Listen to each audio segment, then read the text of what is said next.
At sa ating pong usapang pangkalusugan, ang gynecologic cancer ay isa po sa mga pinakamapanganib na uri ng cancer na maaring dumapo sa isang babae.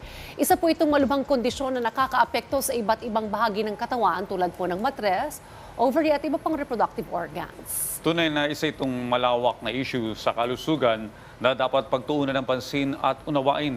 Kung kaya't para ipaliwanag po sa atin kung ano nga ba ang gynecological cancer, makakapanayan po natin ang OB-GYN na si Dr. Glenn Benitez. Magandang umaga po, Doc, at welcome sa Rise and Shine Pilipinas. Hello. Good morning. Thank you for inviting me. Salamat din po sa inyong pong panahon, Doc. Doc, si Dayan at Audrey po ito. Marami po sa ating mga kababaihan na hindi po gaano kapamilyar sa sakit na gynecologic cancer. Maaari niyo po bang ipaliwanag po sa amin, Doc, kung ano po ito? Well, as you mentioned kanina, ang gynecologic cancer ay cancer sa reproductive tract ng babae. Yung tinatawag natin na reproductive tract ay nandyan na yung cervix, uterus, nandyan yung ovary, fallopian tube, vagina at vulva. Alright, Doc, ano po ba yung iba't ibang uri ng gynecological cancer? At ano yung mga mabisang paraan para ma-detect ang sakit na ito? So because it has a wide area, no, as I mentioned, there's about 6 organs involved. So cervix, uterus, ovaries, fallopian tubes, vagina at vulva. At yung kanilang presentation, usually in the latter age, no, mga matatanda, menopausal patient, doon natin nakikita. Yung symptoms nila, depende ko ano doon sa mga organs na yun ang affected. So, kunyari, sabihin natin sa endometrium na galing o sa uterus, usually bleeding na nakikita natin.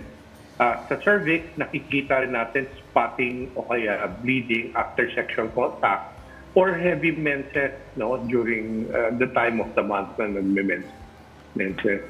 Kung pumalat pa yan further, nakakaroon ng mga other symptoms such as a mass, may nakakapangbigat na parang obstruction, kunyari in the area. So, minsan nagkakaroon ng pain or discharges.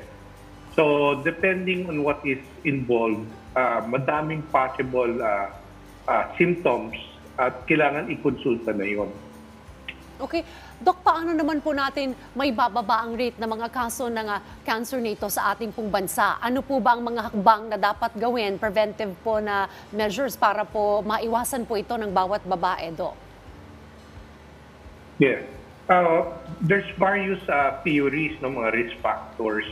So if we avoid those risk factors, dapat potentially mapapababa natin yung numero ng mga kasong gynec cancers. For example, for cervix, sinasabi nila na yung bakuna against HPV, dapat simulan yan at the teenage years, no? Before mag-start ng sexual contact. Pangalawa, dapat monogamy, wag mag-contact sa iba-ibang partners kasi ang paniniwala natin is virus ang nagdadala ng cancer na ito. Posible also, sabi nila, is dapat ang number of children or normal deliveries should be less than 4. So, pag tumaas beyond 3, parang sumasabay na rin tumataas na ang chance of cervical cancer. Of course, smoking, hormonal use, and other factors. No? Yung sa ibang cancers naman, sa tingin nila, obesity and hypertension has a role na hindi pa nila nakikita exactly how, pero very strongly associated for endometrial cancer. So those are things that we could probably do to avoid seeing these types of cancers. Okay, Doc, meron na po bang gamot para sa ganitong uri ng cancer at ano po yung mga ito? So unfortunately, there are medications and modalities for treating these cancers, but they are not very, I'd say, hindi sila 100%. Ang pinaka-important really na magagawa natin para pababain yung mortality rate is to get screened regularly and to get the disease caught at an early stage. So kung nagkonsulta ka at nakita yan sa stage 1, maganda ang resulta na ine-expect natin. Siguro masasabi natin 90-95% survival rate dahil maliit pa yung malignancy. Pero pag dumating ang pasyente upper stage, like stage 3 or 4, kadalasan doon natin nakikita madaming pasyente, bumababa ang survival rate. Di anong gawin mong treatment? Surgery, radiotherapy, or chemotherapy. And they're very, very expensive at mahirap mag-access ng good treatment centers. Dumami na ang mga treatment centers, no, private and public cancer centers around the country, but kulang pa rin. So try to avoid if possible. Yun ang important. Nabanggit niyo, Doc, yung screen regularly. How frequent po dapat po magpa-screen ng isa pong babae, Doc? So ang talagang nakikita natin very useful for women is mammogram for breast, but we don't handle that no in gyne. Pap smear is the screening test that we like to do because it has data proving that it has decreased cervical cancer already in the advanced countries where they do good screening. Sa atin, opportunistic. We do screening when the patient comes in for some other problems. Pap smear na rin natin kung pwede.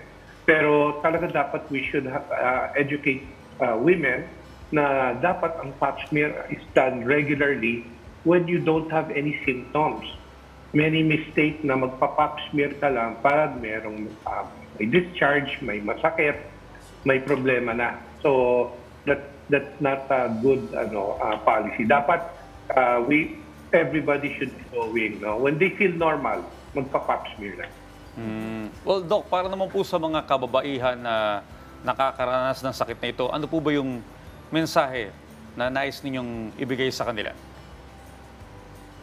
I always give the message to people that a lot of our cancers we still are learning about, but ang pinakamadaming gynecologic cancer in the country, cervical cancer, is preventable.